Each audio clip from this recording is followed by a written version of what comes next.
Olá, seja bem-vindo ao nosso canal Teologia Aprenda Mais. Estamos no nosso momento EBD, mais saber, mais viver. Nós estamos aqui na nossa lição do terceiro trimestre, né, que o comentarista dessa lição, o pastor José Gonçalves, né, que traz o título, né, o eixo temático da lição é A Igreja em Jerusalém, doutrina, comunhão e fé, a base para o crescimento da igreja em meio às perseguições. E o comentarista é o pastor José Gonçalves. A lição que vamos trabalhar hoje é a lição de número 9, né, que você vai ministrar na sua igreja no dia 31 de agosto de 2025. Uma igreja que se arrisca, né? É o título dessa lição dentro do eixo temático.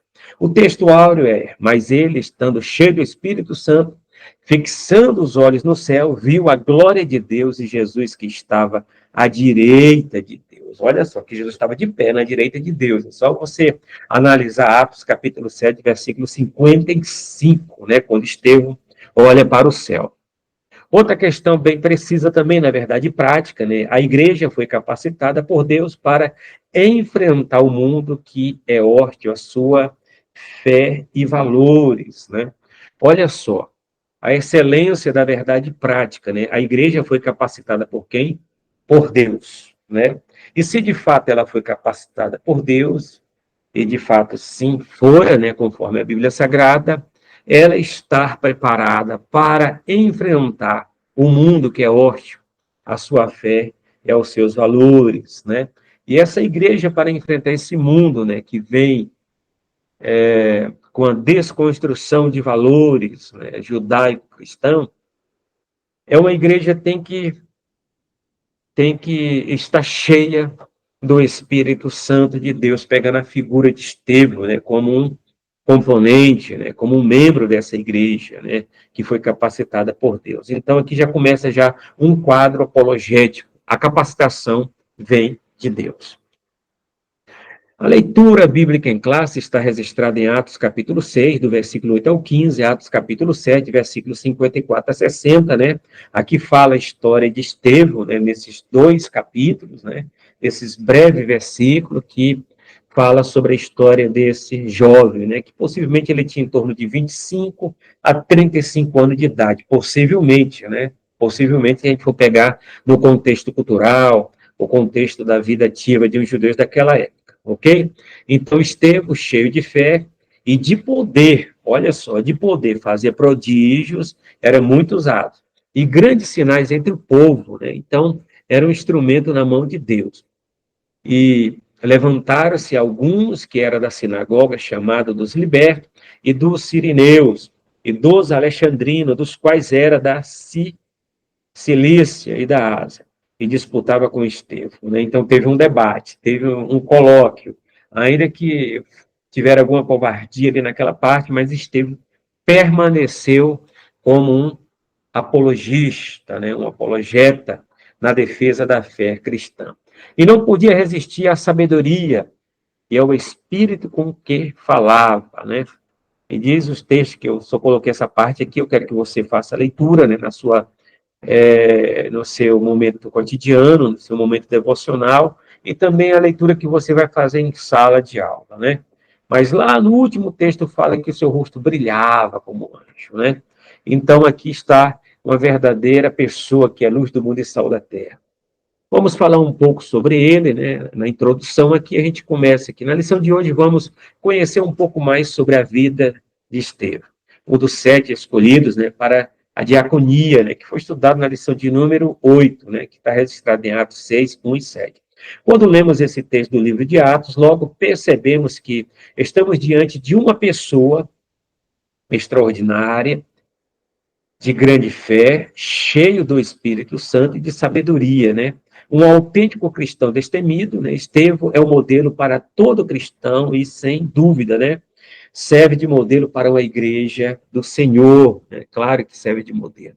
Observamos que a perseguição a Estevão e seu consequente martírio marcaram um momento, né, decisivo na história da igreja cristã, quando a igreja saíra para fora do mundo, de Jerusalém, para alcançar o mundo. Estava tendo, né, portanto, um cumprimento das palavras de Jesus de que A igreja seria testemunha tanto em Jerusalém, Judéia, Samaria, até os confins da terra.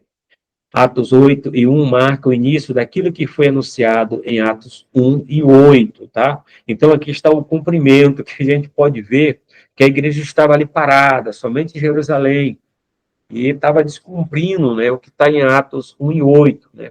Recebereis poder, receberei dínamos, né? Que é a palavra grega que aparece dínamos, de dinamite, que as nossas traduções vêm poder, né? Recebereis poder ao descer sobre vós, ser-me-eis testemunha, tanto em Jerusalém, né, Judéia, Samaria e até os confins da terra. E naquele momento ali, que eles receberam o revestimento de poder, em Atos 2, eles só ficaram ali em torno, onde? Da Palestina, Jerusalém, da Judéia, né, de todo Israel como um todo, né? Tanto na parte norte, do Reino do Norte, como na parte do Reino do Sul, como todo Israel, assim eles fizeram pregando o Evangelho. Mas faltou a questão de se pregar em Samaria, se pregar até os confins da terra. Isso durou precisamente, que a gente for fazer uma contagem, em torno de 4 a 5 anos, ou mais um pouquinho do que isso, né? Que a igreja só ficou ali pregando em torno de Israel, né? Então, os cultos eram celebrados em aramaico, né? Se lia em aramaico, se falava em aramaico, né? Então, isso ficou ali somente nos tornos de Jerusalém, que a gente for pensar, o evangelho foi totalmente pregado em Israel. Mas agora faltava se pregar em Samaria, né? Isso Filipe vai realmente inaugurar essa pregação missionária em Samaria, né? Vai pregar até o samaritano, aí depois vai pessoas até os confins da terra. Mas uma coisa também que a gente pode notar, em Atos 2, tiveram aqueles representantes de vários países, né, que possivelmente poderiam ser em torno de 14 a 15 ou mais nações que ali estavam no dia de Pentecostes, aqueles peregrinos que eles se converteram na mensagem de Pedro, né, e quando eles voltaram para os seus países, levaram a mensagem do Evangelho às suas famílias, às suas cidades, aos seus países, às suas localidades de moradia, ok? Mas, todavia, a igreja ainda de Jerusalém estava ali, parada, estagnada em Jerusalém, somente em Israel, ok? Então, depois da morte de Estevão, como aqui está na introdução, né, que isso vai vir falar nas demais lições que vem pela frente, né, estava tendo, portanto, o cumprimento das palavras de Jesus de que a igreja seria testemunha tanto em Jerusalém, Judéia, Samaria, até os confins da terra, né? Que está registrado em Atos 8, e 1 marca o início daquilo que foi anunciado em Atos 1 e 8. Né? Então, depois da morte de Estevão, a gente tem que ver assim, antes da morte de Estevão, do apedrejamento de Estevão, e depois do apedrejamento ou da morte, né, de Estevão, a igreja já sai de Jerusalém, que isso já começa em Atos capítulo 8, né, a se espalhar depois daquela grande perseguição encabeçada pelo Saulo, né? E de lá aconteceu. E nesse momento aqui da morte de Estevão, né, a gente pode analisar o seguinte, que lá no capítulo 8, no 9 em diante ali, diz, somente os apóstolos ficaram em Jerusalém. E uma coisa também na lição passada, eu não sei que você notou, que no capítulo de número 6 falaram que os 12 discípulos estavam lá na escolha dos 7, entende? Então, se estavam os 12 discípulos ali, estava também a figura de Matias, né? Então, que era aquele que recompôs, né? Aquele local que Judas havia deixado, ok? Então, de qualquer maneira, os 12 ali estavam. Aqui é a introdução. Vamos para frente, né? A palavra-chave aqui é martírio, né? Mártir significa testemunha, né? E o primeiro mártir aqui da história cristã, da história da igreja como um todo, da história do cristianismo, é Estevão, né? Estevão, que conforme está registrado nesses capítulos, capítulo 6 e 7. Aqui temos a figura aqui no slide do apedrejamento de Estevão, olhando para o céu, fixando os olhos ao céu, né, como o próprio texto analisa, né, traz para nós explicitamente, ele estava vendo Cristo, a segunda pessoa da Santíssima Trindade. Segunda não importância, porque a Trindade, né, as três pessoas são iguais em poder, glória e majestade. né? Isso é mais uma expressão dentro do contexto da própria teologia da doutrina bíblica da Trindade. Mas uma das pessoas da Trindade, que é Cristo, estava de pé, né? Estava de pé. Então, que ele estava sentado ali, o Pai estava do lado. Mas e o Espírito Santo? Cadê o terceiro lugar? O Espírito Santo está na terra, movendo, né? Desde o dia de Pentecostes até o arrebatamento da igreja. Então, tem três pessoas. Isso aqui já é uma criptonita para os unicistas, aqueles que negam a doutrina bíblica da Trindade. Então, Estevão viu Jesus, né, na direita do Pai, na direita do Pai, na direita de Deus Pai, estava Deus Filho, e Deus Espírito Santo estava aqui nesse momento com Estevão, usando ele com sabedoria, poder e autoridade para ele pregar e testemunhar acerca da sua fé. Olha só aqui, no tópico primeiro, que coloca o seguinte: Estevão e a igreja que tem sua fé contestada, né?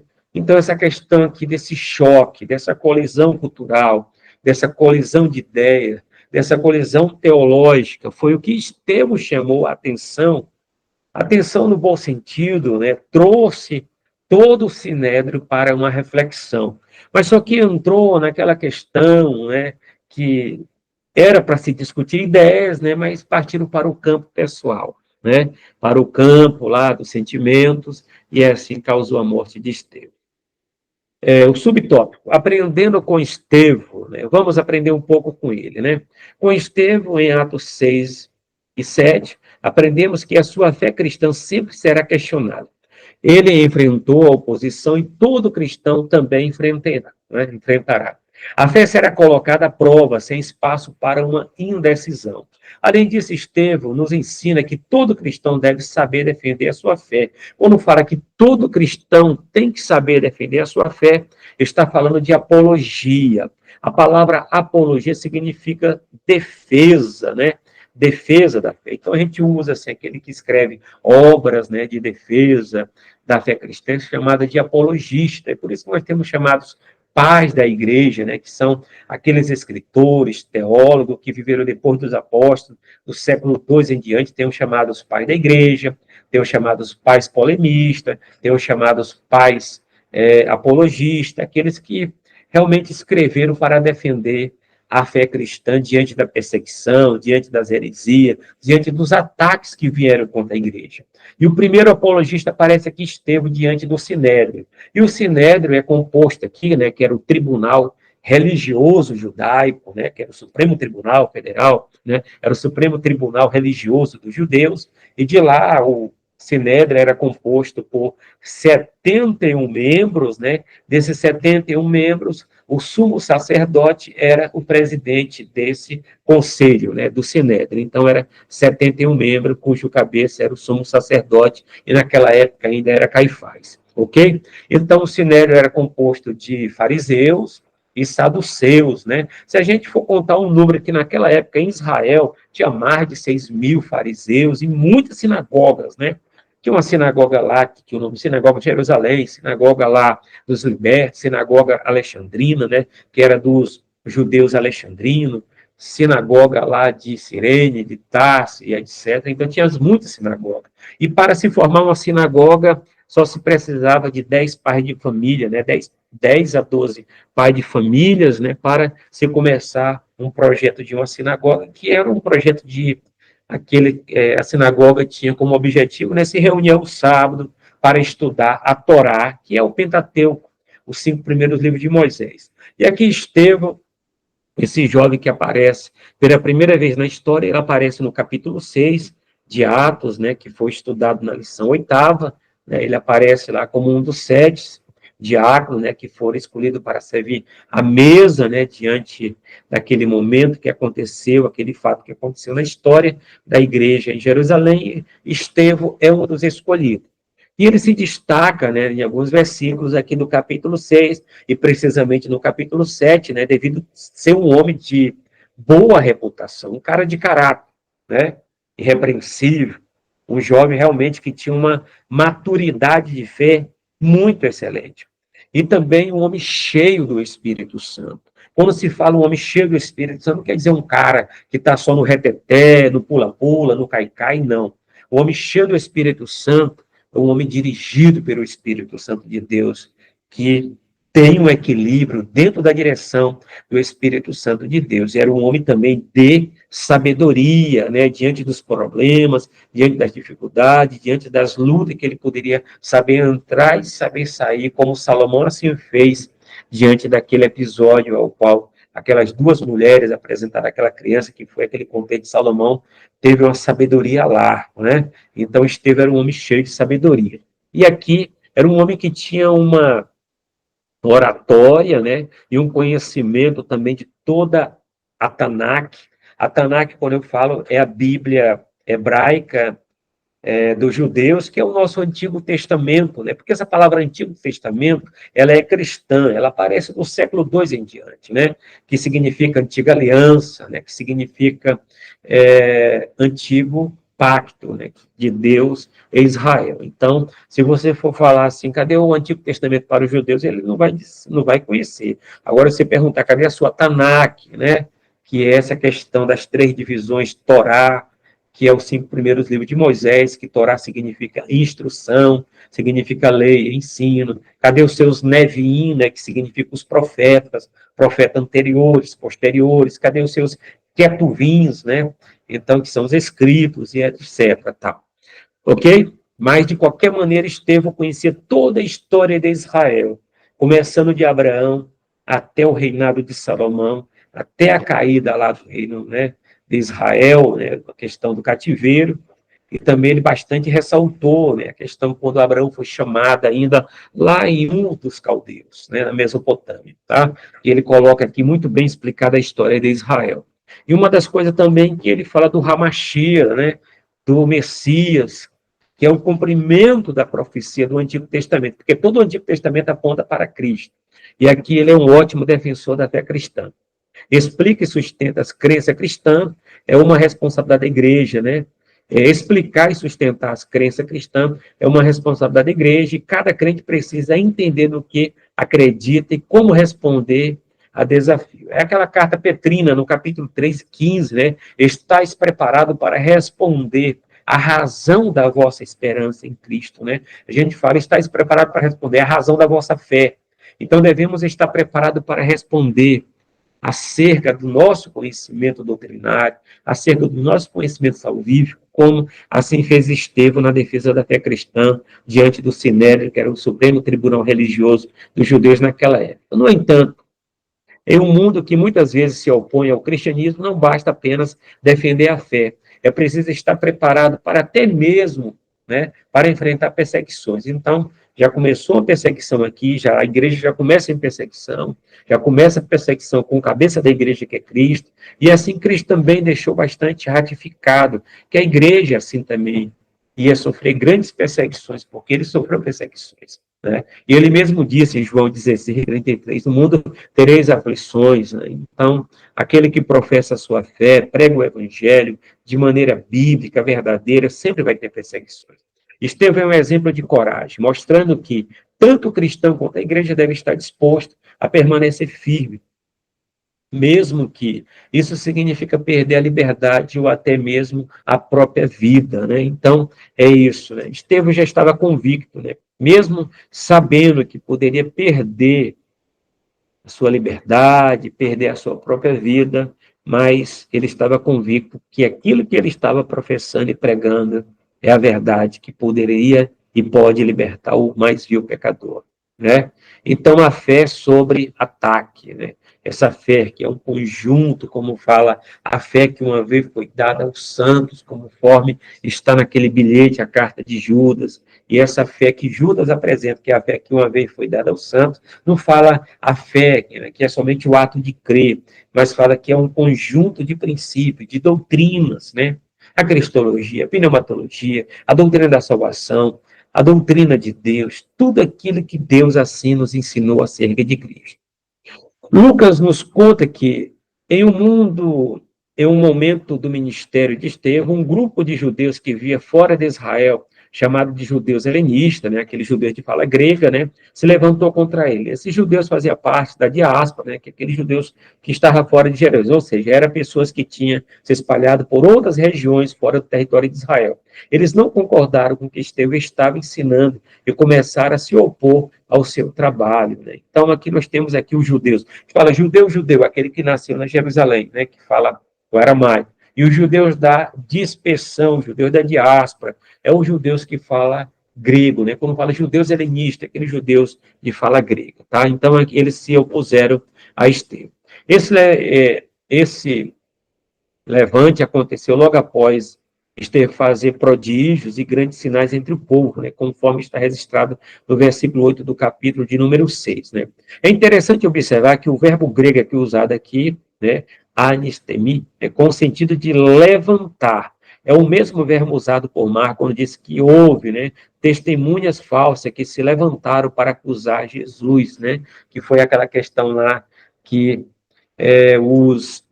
os fariseus subornaram, né, pessoas, né, para levantar um falso testemunho contra Jesus. Anteriormente, Cristo já fora atacado no seu ministério terreno, e agora o ciclo se repete com seus seguidores, né, vamos dizer, a covardia deles, né. A fé cristã sempre será alvo e objeto de ataque. Se a igreja é verdadeiramente cristã, sempre haverá em algum lugar um levante. Nesse episódio, o levante foram motivado por conta da inveja que os religiosos sentiram ao ver suas sinagogas, né, esvaziadas por motivo das pessoas se renderem a um evangelho de poder. Uma igreja bíblica sempre estará sob ataque e terá sua fé contestada, ok? Então, as sinagogas, né, o Sinédrio, e muitos sacerdotes já estavam aceitando, né, o evangelho, né? E muitos não aceitavam publicamente devido à perseguição das autoridades e etc. Todavia, mesmo assim, o evangelho estava sendo pregado, né? E aqui está a figura de Estevão pregando com autoridade, poder, sinais, prodígios, maravilhas, acontecia entre o povo na hora que ele pregava. E essas pessoas eram impactadas, né? Então, esses judeus, tomados por inveja, atacaram Estevão de forma covarde. Terceiro, a disputa com Estevão. Uma outra palavra usada nesse texto merece muita atenção. O vocábulo aqui traduzido aqui como disputavam, né? Disputava com Estevão, no capítulo 6, versículo 9. O léxico, né, o dicionário grego, português, observa que esse termo era frequentemente usado no contexto de discussões religiosas ou filosóficas, onde diferentes pontos de vista estavam sendo examinados ou desafiados. Ok? Então, era uma forma de debater ideias, impor aos outros sua forma de enxergar as coisas, né? Mas aqui, a gente fala aqui, a gente debate no campo das ideias, não do sentimento, né? Então, eles começaram a debater, eles começaram a voltar ao contexto bíblico do Antigo Testamento, né? Todavia, mais aqueles que assim debatiam com Estevão, eles levaram para o campo do sentimento, porque a gente sabe a conclusão dessa história. Em outras palavras, judeus helenistas não estavam simplesmente discutindo com Estevão, isto é, batendo boca, né? Mas procurava a todo custo sobrepor a sua cosmovisão, a visão que ele tinha, né, cristã, através de uma narrativa bem construída, né, que ele vai explicar toda a história de Israel e dando a conclusão em Cristo. A falsa narrativa. A igreja sempre teve de lidar e combater as falsas narrativas. No dia de Jesus, ele foi acusado de enganar o povo, né, que os fariseus, que os inimigos principais ferrenhos ali de Jesus eram que os fariseus, mas mesmo assim Jesus estava pronto para responder e defender a razão da vossa fé, né? A mesma coisa os saduceus, levando falso conhecimento para colocar Jesus à prova, mas Jesus sempre estava preparado para responder, né, os saduceus, os herodianos e aqueles que levantaram contra ele até o momento que ele foi julgado no Sinédrio, mas mesmo assim ele estava ali pronto para falar para os seus algozes, né, para aqueles que ali estavam o acusando. Quando ele, né, ressuscitou, criaram a narrativa de que seu corpo havia sido roubado pelos discípulos, né, isso é registrado em Mateus 28 e 13, né, Marcos também registra que os soldados foram receberam dinheiro, né, para trazer um falso testemunho, dizendo que os discípulos foram lá de noite e pegaram o corpo, que a gente sabe que isso é uma mentira, né? O apóstolo Paulo foi acusado de pregar contra os decretos de César, isso é registrado em Atos 17:7, pelo fato de pregar a respeito de Jesus e da ressurreição. O acusaram de pregar Deus extra. Então, ser cristão naquela época era crime. Pregar o evangelho também era crime, né? Diante das autoridades romanas, é que, em primeiro lugar, está acontecendo somente no contexto de Israel, né? Aí depois que vai levar mais adiante, lá diante das perseguições romanas, mas aqui está sendo aquelas perseguições locais do povo, as falsas testemunhas. Hoje não é diferente. A igreja luta em várias frentes, né, com falsas narrativas, que a todo custo querem minar o seu testemunho e desacreditá-lo. Você pode reconhecer alguma dessas narrativas, né, que diante do trabalho, na universidade, onde que você esteja, né, nós temos aí o falso darwinismo, nós temos aí o marxismo, né, esse falso evangelho aí, diante de um evangelho social, um evangelho da teologia da libertação, que tem uma base marxista, né? Então, nós estamos arrodeados, né, de tantos abutres, algozes, né, que são inimigos da fé de Cristo, da cruz de Cristo. 2, Estevão e a igreja que defende a sua fé. Deus na história do seu povo. Estevão é conhecido como o primeiro defensor da fé cristã, isso é apologia, né? O apologista, sabe qual que é o apologista? Né? Porque apologia significa defesa da fé cristã. Então, um cristão é um advogado, é um defensor da fé cristã. Estevão é aquele primeiro advogado, o primeiro defensor da fé cristã, tá? O primeiro mártir também, ele foi o primeiro apologista, defensor da fé cristã, mas também é o primeiro mártir também, né? Aquele que vai morrer, né? Como testemunha da fé em Cristo. Ele faz uma defesa apaixonada da fé usando a própria história do povo de Israel como base. No capítulo 7 do livro de Atos, encontramos seu discurso completo no qual, guiado pelo Espírito Santo, ele não apenas mostra como Deus sempre agiu na história do seu povo, mas também revela o propósito principal dessa história, provar que Jesus é o Cristo, provar que Jesus Cristo é o Messias, ok? Durante a sua fala, Estevão menciona grandes nomes como Abraão, José, Moisés, destacando que todos eles viveram na esperança da vinda de Cristo, a esperança messiânica. Uma esperança que Israel tem até hoje, né? Esperando o Messias, que mesmo sendo tão esperado, acabou rejeitado, né? Jesus até mesmo disse em Betfagé, não reconheceste o tempo da vossa visitação. A defesa de Estevão nos ensina que toda explicação e defesa da fé cristã, a chamada apologética deve sempre ter um objetivo central, apontar para Jesus Cristo, né? Então aqui, 2, coragens, corações, né? Corações endurecidos. Concluindo a sua defesa de fé, Estevão disse: homens de dura cerviz, né? Incircunciso de coração e ouvido, vós sempre resisti ao Espírito Santo, vós sois como vossos pais, né? Então eles resistiram, rangiam seus dentes, tamparam seus ouvidos, eles eram circuncisos de coração, que não tinha pacto com Deus, né? Conforme a promessa lá que Deus fez um pacto com Abraão, diante da circuncisão. Eles eram dura serviço, pescoço, né? Vamos dizer, aqueles pescoços que não se dobram. Mesmo diante dos fatos apresentados por Estevão em uma defesa suficientemente convincente, seus adversários preferiram ignorar, né? Então, isso acontece também no nosso contexto. Na verdade, ninguém convence quem não quer ser convencido, né? Então, a gente sabe que, ainda que a nossa teologia seja imperfeita, mas o nosso papel é pregar. E o Espírito Santo convence do pecado, da justiça e do juízo, mas existe aqueles de dura cerviz, esse de coração, né, que não se rende ao convite, né, ao convencimento do Espírito Santo. Deus não força ninguém a crer, nem tampouco o condena sem lhe dar antes a oportunidade. Foi o que eles tiveram oportunidade. O texto mostra que o Espírito Santo não tem espaço em corações endurecidos, né? Então, o contexto está muito bem claro. Subtópico aqui, ou não, subtópico não. Tópico 3, Estevão e o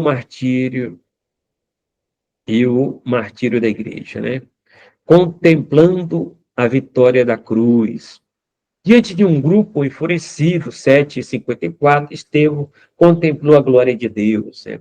Eis que vejo o céu aberto, e o Filho do Homem que está em pé, Jesus está em pé, à mão direita de Deus Pai. Né? Tem duas pessoas aqui. Eu não sei como é que os caras, os unicistas, negam a doutrina da Trindade, né? Que está aqui no 56, só ler. E não fazer como os ouvintes lá, o auditório de Estevão, né, enfurecido, tapar seus ouvidos, seus olhos, né, não queria ver a verdade, não queria ser convertido pela verdade. Mas aqui, ó, Jesus está de pé na direita de Deus Pai, Deus Filho, né? Eis que vejo o céu aberto e o Filho do Homem que está em pé à mão direita de Deus. Uma igreja que contempla Cristo glorificado. Uma igreja que contempla o Cristo glorificado não nega sua fé, pois ela contempla a vitória da cruz. É um texto muito importante, né? Creres e verá a glória de Deus. É crer na cruz de Cristo. É pregar o Cristo crucificado, como Paulo disse na primeira carta aos Coríntios, né? Então está aqui. Assim como Estevão, o apóstolo Paulo também demonstrou estar pronto, não somente para sofrer pelo nome de Jesus, mas morrer por ele. Uma igreja que mantém seus olhos no Cristo glorificado não tem nada a temer ou perder, né? Perdoando o agressor. A última declaração de Estevão antes da sua morte é marcante, cheia de significado. E pondo-se de joelho, clamou com grande voz: Senhor, não lhes impute esse pecado. Não lance na conta deles, né? E tendo dito isso, adormeceu. Aí o que eles fizeram? Aqui vemos um cristão que não teme a morte, porque contempla a coroa da vida, né? Temos aqui a figura de uma igreja que, literalmente, se dá pelo perdido, que se sacrifica por ele. Esse deve ser o modelo a ser seguido. Né? Conclusão aqui. E é incrível que Estevão significa coroa, né? O nome Estevão, ok? Estevão, um dos 7 escolhido para o trabalho social da primeira igreja, representa o modelo de uma igreja verdadeiramente bíblica, né? Qualificado, né? Cheio de fé, do Espírito Santo, não teme se posicionar diante de um mundo e de uma cultura contrária. Não teme o sofrimento e nem mesmo a morte na defesa daquilo que acredita e prega. É o modelo de uma igreja que, em vez de ficar no seu conforto, vai até as últimas consequências, arriscando-se pelo seu Senhor, né? É muito importante aqui. Eu até coloquei algumas coisas muito importantes aqui de Estevão, né? Pegando aqui alguns pontos principais, deixa eu ver que eu encontro aqui ainda, né? Alguns pontos principais de Estevão que realmente a gente não tem na Bíblia Sagrada, vamos dizer a questão, aqui está muito resumido, não fala de quem eram os pais de Estevão, né? Onde que ele nasceu e tudo mais, tal. Já começa vamos dizer assim de modo sucinto, né, sobre a história desse jovem, desse grande homem de Deus, né, que realmente se colocou na presença de Deus e fez a vontade do soberano, do eterno, né? Então aqui nós temos aqui importantes aqui qualidades que a gente vem ver nele, né, que a gente não pode deixar passar. Tá? Então, aqui, Estevão, um dos personagens mais admiráveis da igreja primitiva, eis as virtudes, né? A palavra virtude vem do latim, a palavra grega é arete, as qualidades dele, né? Fé profunda, ele confiava plenamente em Deus, mesmo diante da morte. Ele tinha uma fé ousada. Cheio do Espírito Santo, uma vida, né? Sua vida era guiada pela presença divina, o que tornava sensível à vontade de Deus, né?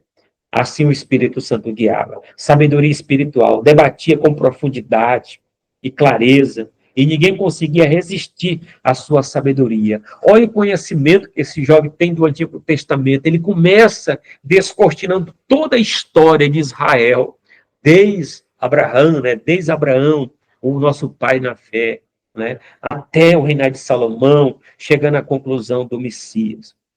Então, uma sabedoria profunda, né? Coragem, ousadia. Isso são porque ele era cheio do Espírito Santo, coragem e ousadia. Falou com firmeza diante do Sinédrio, né? Diante daqueles 71 membros lá, mesmo sabendo que isso poderia custar a sua vida. Cheio de graça e de poder, realizava sinais e maravilhas entre o povo, evidenciando a ação de Deus por meio dele.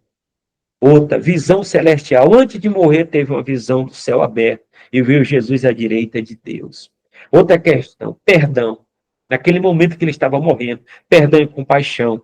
Pediu que Deus não imputasse pecado aos seus assassinos, um ato de amor extremo. Né? Então, aqui a gente analisa onde Estevão morreu. Estevão foi julgado no Sinédrio, né? Ele foi julgado no Sinédrio, mas morreu fora de Jerusalém por apedrejamento. O Sinédrio era o tribunal religioso judaico. Embora tivesse autoridade para julgar, não tinha permissão legal para executar, porque a pena capital somente Roma tinha o poder civil e não o poder religioso. Então, o Sinédrio não tinha o poder da pena capital.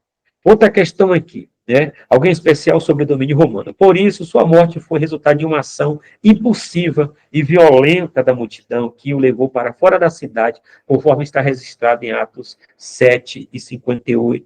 Né? Então, nós temos aqui uma jornada. A gente fica assim, por quê? Ó? Porque jogar as suas vestes aos pés de Saulo. Vou deixar aqui a resposta aqui. Ó. Saulo, mais tarde, Paulo, estava presente e consentia com a morte de Estevão. Jogar as suas vestes aos pés de Saulo, indicando Saulo era uma testemunha e possivelmente uma autoridade aqui, né? Por isso que rogaram lá, entre os que apedrejaram Estevão.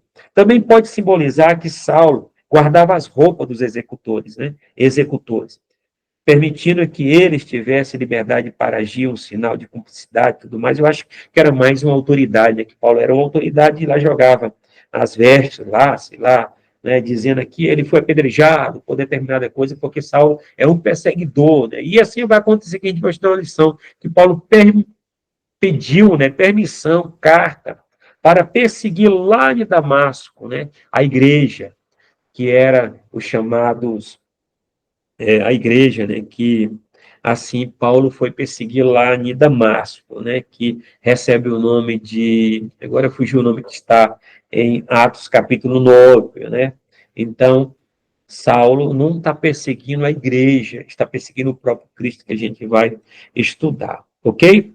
Então, muito importante a mensagem dele, que é registrada no capítulo 6 e 7, que aqui a gente pode ver algo também aqui, que a gente, só para dar uma reflexão, o que podemos aprender com Estevão, né? Aprendemos que a fé cristã sempre será questionada, será colocada à prova, mas não há espaço para indecisão.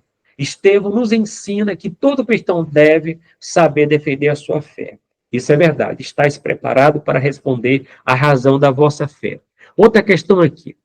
Quem fora os que se levantaram contra Estevão, né? Um grupo de judeus que vivia fora de Israel, chamado de judeus helenistas, judeus de fala grega. Quando fala helenista, vem de Hélade, né? Que é o nome lá da Grécia, né?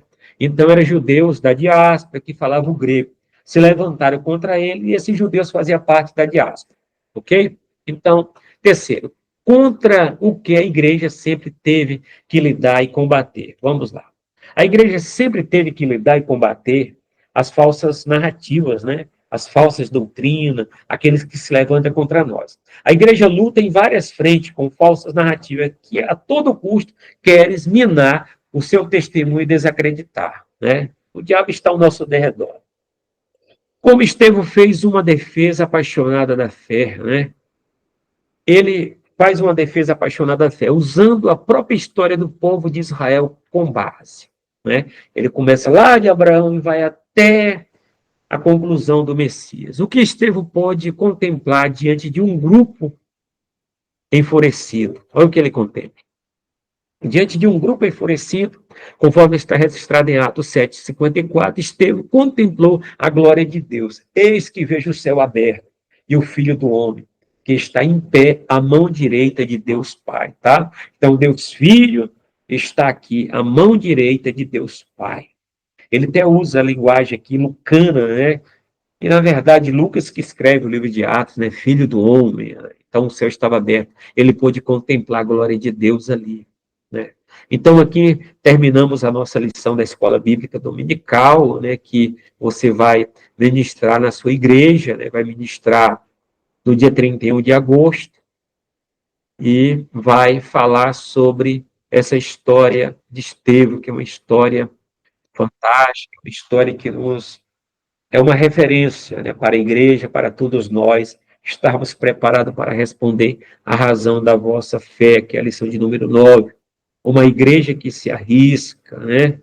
Uma igreja que é cheia do Espírito Santo, cheia de poder, cheia de sabedoria, cheia de autoridade. Uma igreja que deve ser guiada pelo Espírito Santo, mas uma igreja tem que ser missionária, uma igreja tem que ser apologética, né? Uma igreja que está como defensora da fé cristã. Essa que é a missão da igreja, pregar o evangelho e de por todo o mundo.